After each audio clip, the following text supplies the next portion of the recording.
नमस्कार भाइयों और बहनों। आज हमारे इस चैनल के माध्यम से मैं आपको एक नए बिजनेस आइडिया के बारे में जानकारी देना चाहता हूँ।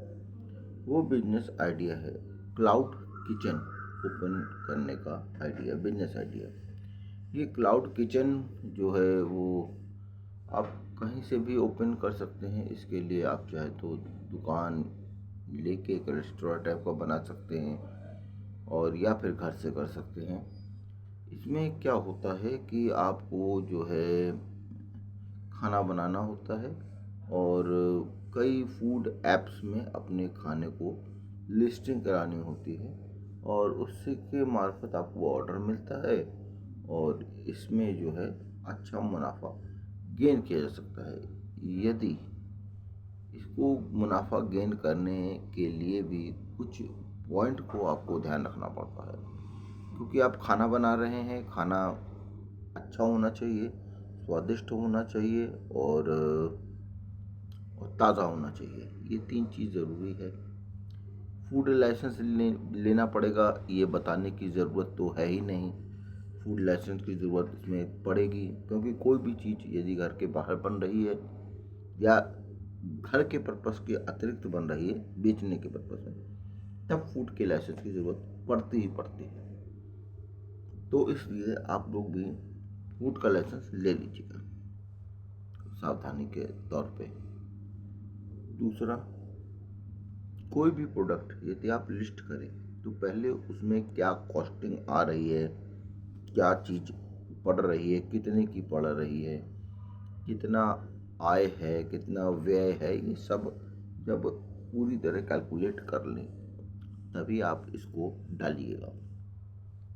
नहीं तो बाद में आपको नुकसान भी हो सकता है।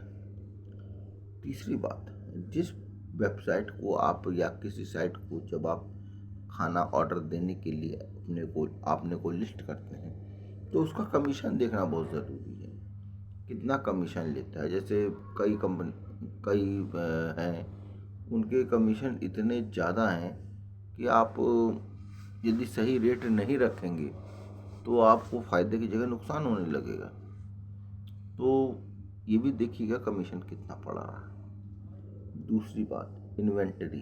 जो भी इन्वेंटरी आप लोग रखेंगे उसको कम मात्रा में बनवाइएगा और ऐसा बनवाइएगा कि 100-200 पीस ही बनवानी पड़े, 1000-2000 पीस ना बनवानी पड़े या 50 पीस बनवानी पड़े। उससे क्या होगा, आपको लाभ हो जाएगा प्रतिदिन के। उसमें क्या होगा कि यदि आप छोटी इन्वेंटरी रखेंगे तो आपको खर्चे नहीं पड़ेंगे। जैसे कि आप पिज़्ज़ा, बर्गर, पराठा, लच्छा पराठा और भी इडली, डोसा, ये सब भी आप इसमें रख सकते हैं। इसके लिए पर्याप्त आपको कंटेनरों की ज़रूरत पड़ेगी, पर्याप्त आपको पैकिंग मटेरियल की ज़रूरत पड़ेगी।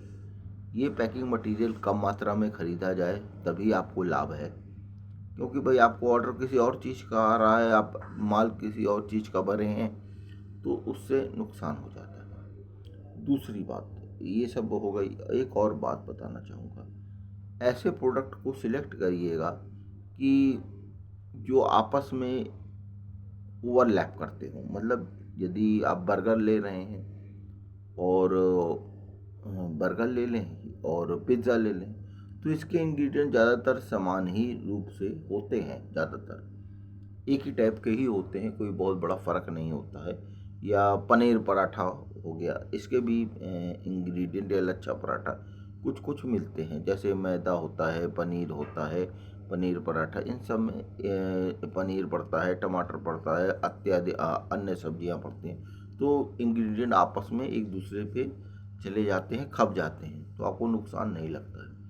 तो उसी प्रकार के प्रोडक्ट चुनिएगा जो ओवरलैप करते हुए एक दूसरे के साथ मिल जाएं, तो आपको जिससे कम से कम खरीदारी करनी पड़े और कम खरीदारी में माल ज़्यादा तैयार हो जाएगा। लिस्टिंग करने से पहले प्रोडक्ट को बना के चेक कर लीजिएगा, 10 लोगों से दिखा लीजिएगा, खिला पिला लीजिएगा, जिससे आपको पता चलता हो कि आपका ब्रांड अच्छा रन कर जाए। क्योंकि स्वाद की समस्या सबसे बड़ी इस प्रोडक्ट में रहती है।